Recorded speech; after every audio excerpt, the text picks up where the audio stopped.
Today, we're going to pull back the curtain on something that quietly shapes our economies, our wallets, and pretty much our entire future. We're talking about inflation. You know that feeling, right? You look at your bank account, the number is the same, but it just doesn't seem to stretch as far as it used to. That trip to the grocery store costs a little more, filling up the car costs a lot more. What is going on? Well, I can tell you it is not in your head. It's a really powerful economic force called inflation. And in the next few minutes, we're going to break down exactly how it works. So, at its core, inflation is actually pretty simple. It's just when the average price of basically everything, from your morning coffee to a new car, goes up. And that means every single dollar, or whatever currency you use, buys a little bit less than it did before. In other words, your money's purchasing power goes down. To really get a handle on inflation's impact, let's think of it as a series of ripple effects. And that very first ripple, the one that hits closest to home, it lands right in your wallet. And this is where it gets really interesting, because inflation creates this clear divide between winners and losers. On one side, you have people who owe money. We'll call them debtors. They often come out ahead. But on the other side, you have the people who are owed money, the creditors, and they usually lose out. Let's dig into why that is. Okay, think about it this way. If you have a big loan with a fixed interest rate, like a mortgage or a student loan, inflation can actually be your friend. Why? Because the money you're using to pay back that loan is worth less than the money you originally borrowed. That fixed monthly payment that seemed so big at first starts to feel smaller and smaller compared to everything else. But now let's flip that coin. If you're the one who lent the money, say a bank, or even just you with your money in a savings account, because that's really just a loan you're giving the bank, well, you're getting paid back with that same less valuable money. The real value of your savings is slowly being eaten away. All right, so let's follow this out to the second ripple, your investments, because inflation does not treat all your assets the same way, and the difference between how it affects stocks versus bonds is absolutely critical. Now, stocks can often act as a pretty decent shield against inflation. Think about it. As the price of goods goes up, the companies selling those goods often see their profits go up too. Plus, the physical things they own, like factories and real estate, also get more valuable. But it's not a guarantee. High inflation can also really spook the markets and cause a ton of volatility. So stocks can offer some protection, but bonds are a completely different story. They face a much tougher battle when inflation is high. And to really get why, we need to quickly cover two key ideas about how they work.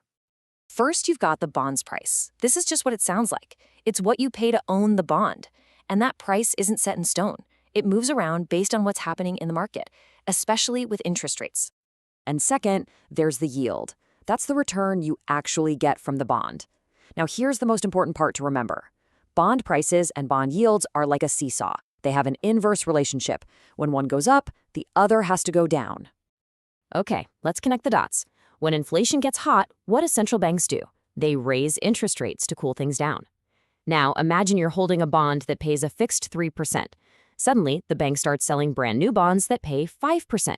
Which one would you rather buy? The new one, obviously. And that makes your old 3% bond way less attractive, so its price has to fall. It is a direct hit for anyone holding those older, lower-rate bonds. So far, we've looked at the personal level, your wallet, your investments. But the ripples keep expanding. And the third ripple affects the value of an entire country's currency on the world stage. It's really like a set of dominoes tipping over. First, high inflation means your home currency is losing its power. That makes it weaker in the global market. All of a sudden, it costs foreigners more to buy your country's products, so exports drop. And at the same time, foreign goods become cheaper for you, which can really hurt local businesses. All this uncertainty can spook big investors who might just pull their money out, making the currency even weaker. All right, now that we understand the effects, let's build your toolkit. Because when you hear about inflation in the news, you need to know what numbers they're actually talking about. Understanding how it's all measured is key. So there are two main flavors here, the Wholesale Price Index, or WPI, and the Consumer Price Index, or CPI. Think of WPI as tracking prices at the factory door, bulk goods being sold between businesses. But the CPI, that's the one you hear about all the time. It tracks the prices you and I actually pay for stuff at the store, and it's what central banks are watching like a hawk when they make their big decisions. But here's where we get a little inside baseball. That single CPI number you see in the headlines isn't quite so simple. It actually comes in two main varieties. First, you have headline inflation. This one includes everything, even the really volatile stuff like food and gas. So this number is the one that really reflects your actual day-to-day cost of living. But because food and fuel prices jump all over the place, policymakers also look very closely at core inflation, which strips those two things out. Core inflation gives them a much smoother, more stable picture of the underlying trend. Okay, one last crucial tool for your kit, the base effect.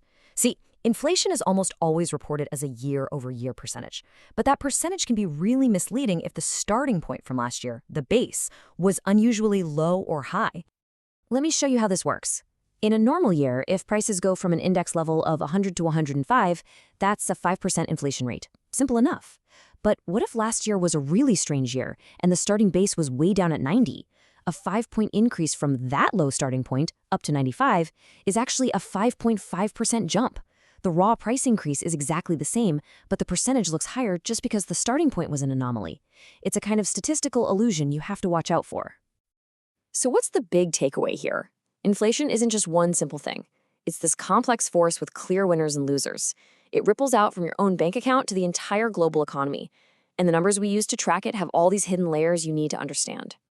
Which leaves us with one final question for you. The next time you see that big inflation number flash across the screen, you'll have the tools to look a little deeper. You can ask, is that headline or core inflation? And could there be a base effect making that number look bigger than it really is? Because the number itself, well, that's just the beginning of the story.